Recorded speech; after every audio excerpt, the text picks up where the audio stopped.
বাংলাদেশের ব্যাংক খাতের ভিত্তি শক্তিশালী করতে $৪৫ কোটি ঋণ দিয়েছে দাতা সংস্থা বিশ্বব্যাংক। বুধবার এক বিজ্ঞপ্তিতে সংস্থাটি জানায়, আর্থিক খাত সহায়তা প্রকল্প ২ এর আওতায় বোর্ড সভায় এই ঋণ অনুমোদন দেওয়া হয়েছে।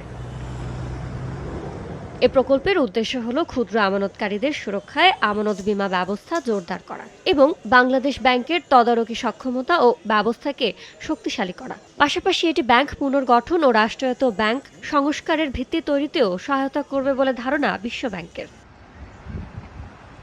সংস্থাটি বলছে, দুর্বল কর্পোরেট সুশাসন, নিয়ন্ত্রক সংস্থার উপর প্রভাব বিস্তার ও সংশ্লিষ্ট পক্ষকে ঋণ দেওয়ার কারণে দেশের ব্যাংক খাত চ্যালেঞ্জের মুখে রয়েছে। ২০২৬ সালের মার্চ শেষে খেলাপি ঋণের হার দাঁড়িয়েছে ৩২.৬%, যা দক্ষিণ এশিয়ার ব্যাংকগুলোর গড় ৭.৯%-এর তুলনায় অনেক বেশি।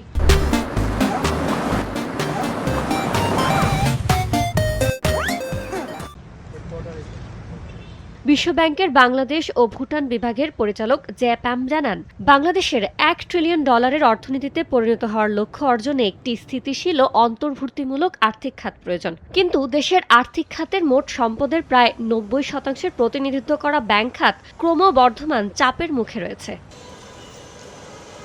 কাজে এই প্রকল্পের আওতায় কেন্দ্রীয় ব্যাংকের তথ্য ও যোগাযোগ প্রযুক্তি অবকাঠামো আধুনিকায়ন ও উন্নত করা হবে। এর মাধ্যমে ক্রমবর্ধমান সাইবার নিরাপত্তা ঝুঁকি মোকাবেলা এবং খাত সংশ্লিষ্ট তথ্য ও বিশ্লেষণ ব্যবস্থার গুরুত্বপূর্ণ ঘাটতি পূরণ করা সম্ভব হবে। এতে বাংলাদেশ ব্যাংকের ঝুঁকি পর্যবেক্ষণ, তথ্য নির্ভর ও ঝুঁকি ভিত্তিক তদারকি এবং আর্থিক খাতের সৃজনশীলতা বৃদ্ধির সক্ষমতা বাড়বে। ইয়ানুর শিফাত, সময় সংবাদ।